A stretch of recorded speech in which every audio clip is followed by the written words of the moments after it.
Miss Malik, यहाँ सभी का समय कीमती है, इसलिए सीधे मुद्दे पर आते हैं। हम जानते हैं कि आपके हाथ कुछ ऐसे तथ्य लगे हैं जो इस केस को सीधे किसी टीचर स्कैम से जोड़ता है। Teacher scam? सर, आपके सामने जीता जागता टीचर स्कैम बैठा है। अपर्णा बंसल, जो एक ही समय पे 40 अलग अलग स्कूल में जॉब कर रही हैं सर। पूरे देश को चूना लगा रही है, वो भी करोड़ों का। शिक्षा के नाम पर इतना बड़ा धांधली चला रही हैं। बहुत बहुत बहुत धन्यवाद सर आपका, आपने हमें यहाँ बुलाया और इन्हें हमारे हवाले किया। इनको लेकर जाते हैं और कार्रवाई करते हैं आगे का। करिश्मा सिंह,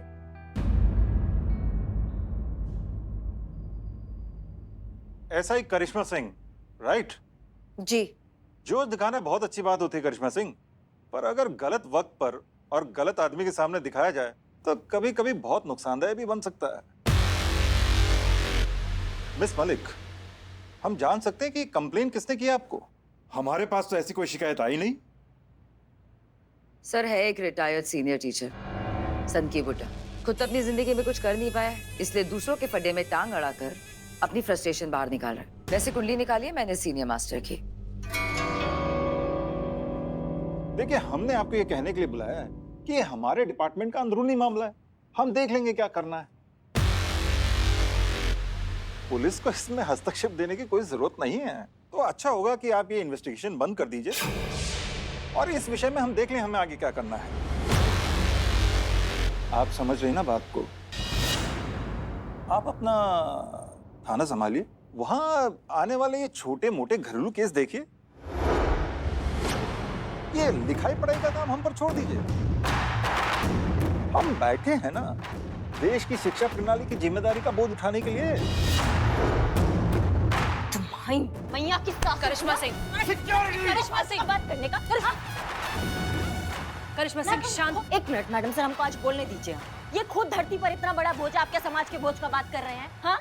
और एक मिनट, शिक्षा आपका निजी मामला कब से हो गया? ये पूरे देश का मामला है, देश के भविष्य का मामला है। समझ रहे हैं आप? जो आपने ऐसे देशद्रोही के हाथ में दे रखा है, जो एक सेकंड नहीं लगाते हैं भविष्य को कचरा करने में। तुम्हारा जैसा लोग है जो देश की नींव में ना अशिक्षा का जहर घोल रहे हैं। तुमको अरेस्ट करना चाहिए और फांसी पर चढ़ा देना चाहिए। तुम्हारे जैसे लोगों को तुमको भी पीटेंगे हम और इसको भी पीटेंगे, और तुम्हारे जैसे जितना भी दिमाग ना खोज के निकालेंगे हम, जो शिक्षा के नाम पे इतना बड़ा जहर घोल रहे हैं, शिक्षा के नाम पर ऐसे घटिया हरकत कर रहे हैं, काला धंधा चला रहे हैं। समझे? करिश्मा सिंह, आज हम मारेंगे। चलिए चलिए यहाँ से हटो हटो। मैडम चलिए चलिए मैडम सर, चलिए चलिए आप चलिए। डिस्कस्टिंग। करिश्मा सिंह क्या कर रही हैं? हम क्या कर रहे हैं मैडम सर? आप नहीं देख रही कि ये लोग क्या कर रहे हैं मैडम सर? आप देख रही हैं? देश को ना ऐसे जानवर की तरह नोच के खा रहे हैं मैडम सर। ये देश की नींव को खोखला कर रहे हैं, आगे आने वाली पीढ़ी को शिक्षा से वंचित कर मैडम सर। और आप कह रही कि हम क्या कर रहे हैं? आपको दिखाई नहीं दे रहा है? नहीं, आप क्या चाहती हैं मैडम सर कि हम अपनी आंखों में पट्टी बांध दें और अपने देश को ये काले गड्ढे में डूबता हुआ देखते रहे? हम नहीं मैडम सर, हमसे नहीं हो पाएगा। हम शिक्षा का हत्या होते हुए नहीं देख सकते मैडम सर।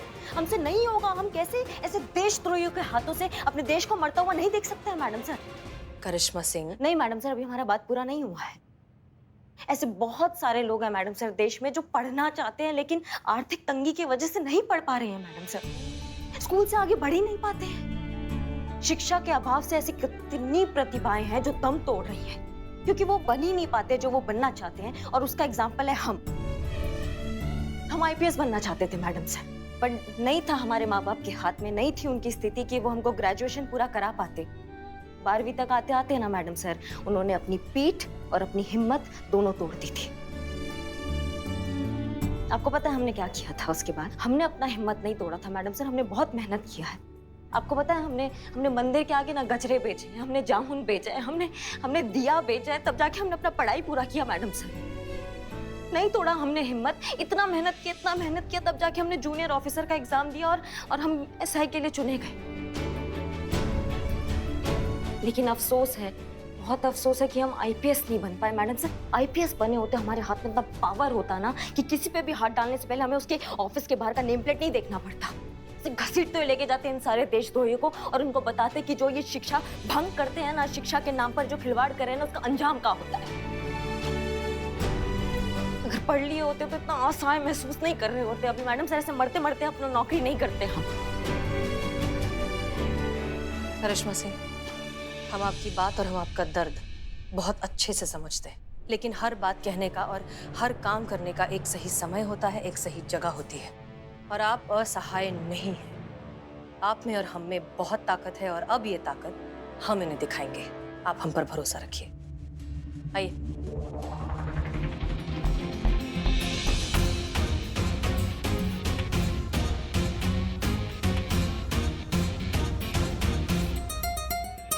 देखिए, अगर आप माफी मांगने आए हैं तो बिल्कुल नहीं। हम सिर्फ आपको ये बताने आए हैं कि इन्वेस्टिगेशन शुरू हो चुकी है और तब तक खत्म नहीं होगी जब तक इस स्कैम से रिलेटेड हर इंसान को पकड़ के हम जेल के अंदर नहीं फेंक देते। And that includes you sir. और ये सारा काम हम अगले 24 घंटे में करके दिखाएंगे। अब हम इस ऑफिस में तभी आएंगे जब हम आपको अरेस्ट करने आएंगे।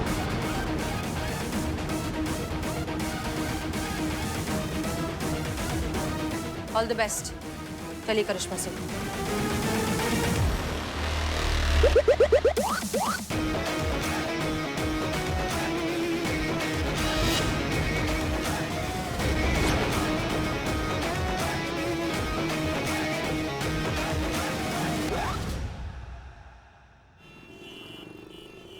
जब भी हमें समय मिलता है हम यहाँ आ जाते हैं। यहाँ आकर हमें बहुत अच्छा लगता है। आज जो भी है जैसे भी है, ऐसी एक स्कूल की वजह से तो हर महीने हमारी तनख्वाह में से थोड़ा सा राशि स्कूल में दे देते हैं। मतलब हमारे स्तर पर जितना हो सकता है हमसे हम कर देते हैं। हाँ ठीक है ठीक है। आपको पता चल गया कि हमारा तनख्वाह पूरा घर का ही नहीं आता है, क्या उस वेतन का एक हिस्सा स्कूल में आता है। क्या करेंगे आप? लल्ला को बता देंगे, हमारा झगड़ा करवा देंगे। लल्ला को कह देंगे कि हम जो है पैसे उड़ाते हैं बाहर। देखा, ये है हमारी बहू रानी। हम हमेशा कहते थे कि हमारी जान से प्यारी ये बहू रानी है। क्यों संतू? नहीं तो बस ऐसा कहते थे हम। और वैसे भी ये बात सुनकर कि आपके वेतन का एक हिस्सा जरूरतमंद बच्चों को और सरकारी स्कूल को जाता है, हमारा लल्ला, जो कि वो हमारा लल्ला है, आप पे गुस्सा नहीं करेगा बल्कि आपकी आरती उतारेगा। क्या बात है पुष्पा जी, इतना प्यार का बारिश आज हम पर। हाँ अब क्या ही करे, आपने काम ही तो ऐसा किया है। अब तो हम शिव जी से जिद भी करेंगे कि हर जन्म में आप ही हमारी बहू रानी बनेंगी। हाँ पक्का? पक्का। क्योंकि स्कूल जो है ना, स्कूल हमारे लिए भी बहुत अहमियत रखता है। बड़ी खूबसूरत यादें जुड़ी है हमारी स्कूल से।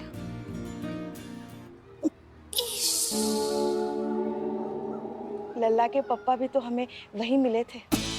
हम 9वीं में थे और वो 10वीं में थे। नहीं, चपरासी थे ना स्कूल के, घंटा बजाया करते थे स्कूल की।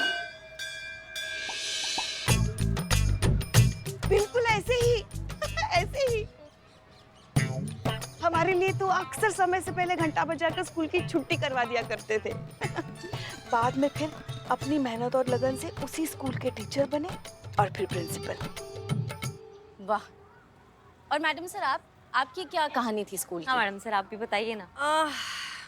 हमारी कहानी हम बता तो देंगे पर आप में से कोई भी यकीन नहीं करेगा। ये क्या कह रही हैं? नहीं हम सब यकीन करेंगे मैडम सर।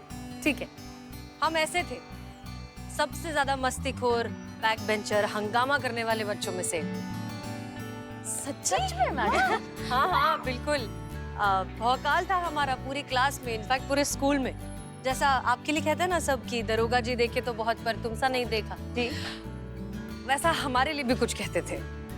क्या बताइए? क्या कहते थे मैडम सर, बताइए ना। बोलिए ना। बड़े बड़ों को आ जाए पसीना, जब अपने पे आ जाए हसीना। का? सच्ची मैडम सर? नहीं मैडम सर ऐसे सच में बोलते थे? मुझ में। तो फिर ये ऐसा बदलाव कैसे आया? हाँ बताइए मैडम सर। मतलब हमारे अब्बू की वजह से। उन्होंने हमें समझाया कि असली ताकत कभी भी यहाँ नहीं होती, यहाँ होती है। वो कहते थे कि कोई भी मुश्किल कभी अकेले नहीं आती, हमेशा अपना हल साथ में लेकर आती है, बस उसे समझने की देरी है। और हाँ, सबसे बड़ी बात ये कि हर चीज का इलाज है जज्बात, क्योंकि हर उलझन होती भी तो कहीं ना कहीं जज्बात की वजह से ही है ना। खैर ये तो थी हमारी स्कूल लाइफ। संतोष शर्मा, आपकी स्कूल लाइफ कैसी थी? पापा पढ़ाई के खिलाफ थे और मुझे पढ़ना था। तो चुपके से मैंने पड़ोस वाले चाचा जो है उनकी मदद से स्कूल में एडमिशन लिया और बिना किसी को बताए छुप छुप के कई दिनों तक स्कूल जाती गई, क्योंकि एक बात मैडम सर बहुत अच्छे से समझ गई थी कि लाइफ में अगर कुछ बड़ा करना है, बड़ा बनना है, तो एजुकेशन बहुत इम्पोर्टेंट है। फिर एक दिन पकड़ी गई, पढ़ाई बंद हो गई। हाँ, लेकिन मैंने हार नहीं मानी।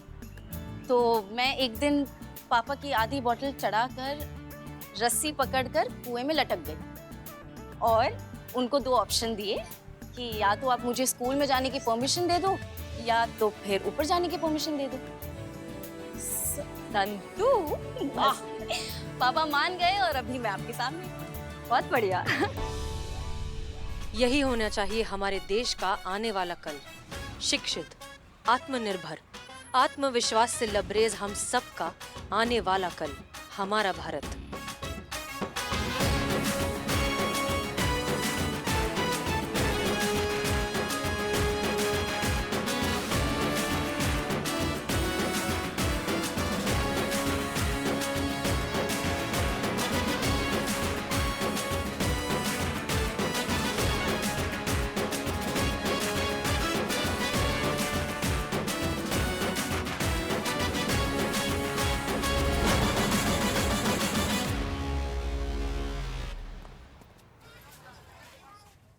पुष्पा जी। जी मैडम सर। केस रजिस्टर कीजिए। अगले 24 घंटों के अंदर अंदर इस अपर्णा बंसल के नाम का अरेस्ट वारंट हमें चाहिए। जी मैडम सर। इस केस में जितना भी आदमी घुसा हुआ है ना, सबके नाम का अरेस्ट वारंट होना चाहिए, एक भी छूटना नहीं चाहिए। सब टोपा का चाहिए हमें अरेस्ट वारंट। लखनऊ शहर के लिए चौंका देने वाली एक सनसनीखेज खबर, एक बहुत बड़े टीचर स्कैम का खुलासा सामने आया है। सरकारी स्कूलों में चल रहे अध्यापकों का फर्जीवाड़े का मामला। अपर्णा बंसल नाम की महिला टीचर का नाम सामने आया है, जिस पर इस भ्रष्टाचार का आरोप लगा है। Head of the government school Shri Satish Chaudhary ने तुरंत इस मामले पर एक्शन लेते हुए अपने डिपार्टमेंट का एक जांच दल इस मामले की पड़ताल के लिए नियुक्त कर दिया है और शहर की जनता को ये भरोसा दिलाया है कि बहुत जल्द इस स्कैम से जुड़े लोगों पर कानूनी कार्रवाई की जाएगी। देखिए ना कैसा प्रपंच खेला है सतीश चौधरी ने मैडम सर। पहले खुद के केस का ढिंडोरा पीट दिया, फिर जांच दल बिठा दिया और सारा बाजी अपनी तरफ कर दिया कि सारे बच के निकल जाएंगे। हमको समझ में नहीं आता कैसे कानून का कुछ करने से पहले ये अपना रास्ता साफ कर लेते हैं मैडम सर। तो जांच और नतीजा ना सब वही होगा जो ये लोग चाहेंगे। शातिर लोग हैं ये, बहुत शातिर लोग हैं ये। मिस हसीना मलिक जी।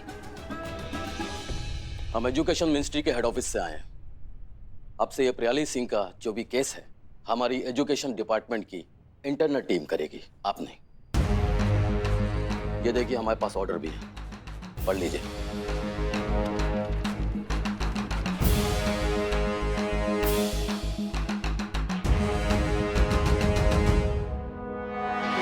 नमस्ते मैडम। I am glad. इस थाने से जितना एक्सपेक्ट किया था मिला। इधर सच का लड़ाई इतना डेडिकेशन के साथ लड़ा जाता है। सही सुना मैं। आज भी पुलिस फोर्स में आपका जैसा ऑनेस्ट और ब्रेव ऑफिसर है। ग्रेट। अभी ये जो एजुकेशन स्कीम के अगेंस्ट आपने लड़ाई लड़ा, बहुत बड़ा काम किया है। I am proud of you. आप ये लड़ाई मैडम बहुत दूर तक लेके जाना। आफ्टर ऑल हमारा कंट्री का फ्यूचर का सवाल है। आप लड़ो, आगे बढ़ो, मैं आपके साथ है। अभी मैडम मैं आप और आपका टीम के लिए थोड़ा स्वीट्स लाया। जी सर, धन्यवाद। होगी सर, इस बार सच की ही जीत होगी। इस स्कैम से रिलेटेड हर एक शख्स को गिरफ्तार भी किया जाएगा और इस सिस्टम पर लगे धब्बे को मिटाया भी जाएगा। और ये सब आपकी आंखों के सामने होगा सर। ये हमारा आपसे वादा है। God bless you.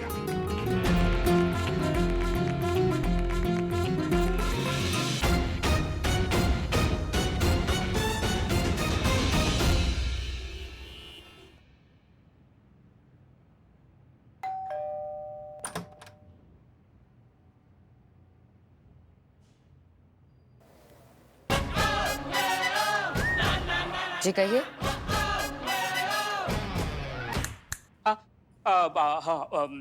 Health and test department. ये कौन सा डिपार्टमेंट? आप चाहो तो हमको दूध वाला भी कह सकते हैं। I might not. हमारे यहाँ दूध तो बिरजू देने आता है, तो फिर आप? I understand. He is my hunger brother. Hunger brother नहीं, younger brother. No no, hunger brother. आपको अपना इंग्लिश सुधारना होगा, वो हंगर ब्रदर ही है। So that's why my hunger brother Birju गाँव गया है, तो उसकी जगह मैं ट्रांसफर हुआ हूँ। तो आज मैं आपको आपके दूध की डिलीवरी दूंगा, और ये आपका इस महीने का बिल फ्रॉम बिल्लू। ये क्या है? क्या आपको बिना चश्मे के दिखता नहीं? 5,000 का बिल? लाउड बोलने से 5,000 रुपए का बिल 5 रुपए नहीं हो जाए? पर हमारे यहाँ हर महीने 2,500 का दूध आता है, तो फिर ये बिल गलत है। ये नो नो नो, बिल्लू का बिल और दिल कभी गलत नहीं हो सकते। बिल मैथ से बनता है, दिल से नहीं। ओह, और आपको अपना मैथ्स ठीक करना है। No no no no no, my maths is correct, and मुझे मेरा मैथ्स मेरे टीचर ने सिखाया है। कौन से घटिया स्कूल ने तुम्हें पढ़ाया है? घटिया? और कौन है ये तुम्हारी अनपढ़ टीचर जिसने तुम्हें ये बकवास मैथ सिखाया है? देखो, ये बिल करेक्ट है, आपको बिल के पैसे देने पड़ेंगे, मतलब देने पड़ेंगे। आप बिल वापस से बना कर लाइए, मैं आपको उसके बाद बिल पे करूंगी। Got it? मैडम, बिल के पैसे आपको देने ही पड़ेंगे, वरना क्या? वरना आज से आपके यहाँ दूध की डिलीवरी बंद।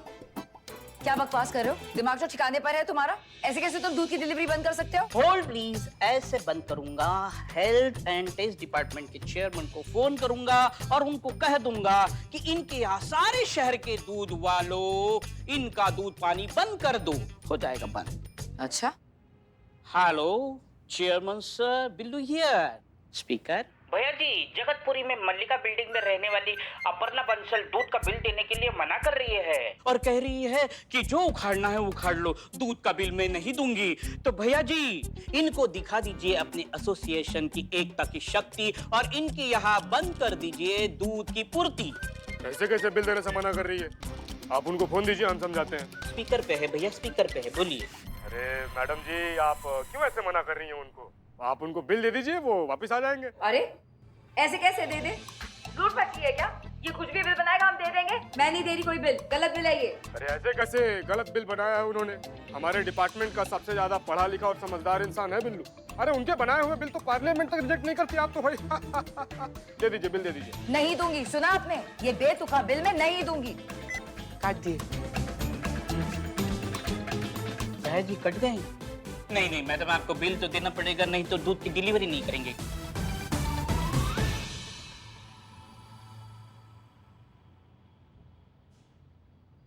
मैडम,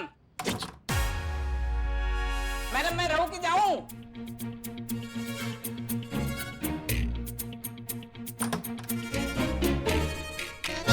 छोड़ूंगी नहीं तुम्हें मैं। Thank you, it's best offer for Billu. Police में कंप्लेन कराऊंगी तुम्हारी, जेल की हवा भी खिलाऊंगी तुम्हें, देख लेना तुम। मैं वही जेल होता हूँ। मैडम, आज का दूध नहीं चाहिए, और आज के बाद से यहाँ आने की जरूरत भी नहीं है। नहीं चाहिए मैं आपका दूध, जाइए यहाँ से। Okay, thank you. कौन है वो घटिया टेक्नीशियन जिसने मेरा लैपटॉप रिपेयर किया है? अरे मैडम, मैं बदना, आपका लैपटॉप मैंने ही रिपेयर किया था। अच्छा, तो लोगों का लैपटॉप खराब करने के लिए आप पहले से ही बदनाम है। अरे नहीं मैडम, मेरा नाम बदनाम है। अब ऐसा घटिया काम करोगे तो नाम बदनाम होगा ही ना। ओए, ओए, ओए। अरे मैडम, मेरा नाम बदनाम है।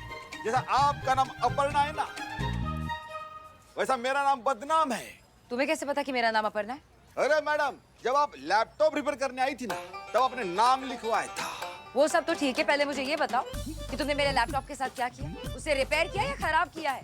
हर 5 मिनट में चलते चलते हैंग हो जाता है या तो बंद हो जाता है। अरे मैडम, चेक करता हूँ, लाइए। चेक करने की कोई जरूरत नहीं है, मैंने अपनी कंपनी की इंजीनियर से चेक करवाया है, और उसने बताया कि लैपटॉप में एक बहुत ही इंपॉर्टेंट पार्ट होता है जिसे निकाल लिया गया है, जिसकी वजह से लैपटॉप काम नहीं कर रहा है। ये तो सरासर इल्जाम है मैडम। या तो तुम एक नंबर के फ्रॉड हो, या तो बहुत ही घटिया टेक्नीशियन हो जिसे ये नहीं पता कि लैपटॉप में इंपॉर्टेंट पार्ट क्या होता है। ये तो इज्जत पे बात आ गई, वो भी अन्ना की इज्जत पे है। अभी देखा था मैडम।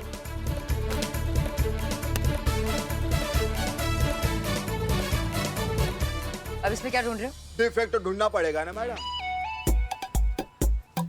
ये देखो मैडम, ये मिल गया डिफेक्ट। मैडम आपको 5,000 रुपए एक्स्ट्रा देना पड़ेगा। किस बात के 5,000? हाँ, गलती तुमने की है ना, तो गलती भी तुम सुधार कर दोगे। मैडम मशीन है मशीन, कोटेशन देकर थोड़ी खराब होती है। कहाँ है तुम्हारा मालिक? बुलाओ अपने मालिक को।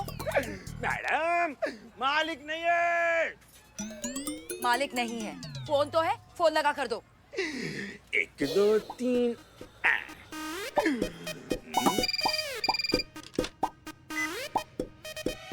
महिला पुलिस। Hello hello sir. जीते जीते जीते, बदनाम बदनाम बदनाम बात करे आज। बदनाम बदनाम। Hello hello. हेलो, ये क्या लूट मचा रखी है आपने अपनी दुकान पर? और ये किस नमूने को बिठा के रखा है आपने? ये खुद को टेक्नीशियन बोलता है और इसे काम का ABCD तक नहीं पता है। मैं इसके पास कंप्लेन लेकर आई थी और इसने मेरा पूरा का पूरा लैपटॉप खोल दिया और अब मुझसे 5,000 एक्स्ट्रा मांग रहा है। और जब मैंने इसे मना किया कि मुझे अपना लैपटॉप रिपेयर नहीं करवाना, तो ये कहता है कि 1,000 रुपए और लगेंगे। क्या नाटक है ये?